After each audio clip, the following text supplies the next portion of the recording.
انتوا واخدين بالكم يا جماعه من اللي حاصل ده؟ 4 5 حرايق ورا بعض في 4 ايام، ولحد دلوقتي ما فيش تحريات مباحث، ولا في حد طلع قال لنا مثلا سبب الحريق ده ايه وليه منتشر كده.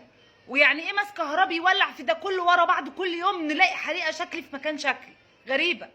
ويعني الحريقه بتكون ضخمه، يعني ما بتكونش مثلا تتطفى بخرطوم ميه ولا ناس يقدروا يطفوها، لا ده لازم نكلم المطافي، ولازم المطافي اللي تيجي تطفيها من شده الحريق. يعني في حريق في استوديو الاهرام حصل، اثر على عماير ناس وناس اتصابت. احنا عايزين نعرف ايه سبب الحريق اللي داير ده. احنا حتى الان مش عارفين اي حاجه خالص، والحكومه ما برتلناش اي شيء ولا حد اتكلم في اي حاجه. احنا كل اللي بنسمعه بس حرايق حرايق حرايق. ايه سبب الحرايق وايه اللي بيحصل؟ محدش فاهم حاجه. لو حد يعرف حاجه يا جماعه يكتب لي في التعليقات، طمنوني. ربنا يسترها علينا يا رب، ويستر علينا ويستر على شعب مصر كله يا رب، من اي دمار ومن اي خراب يا رب. ربنا يسترها علينا يا رب.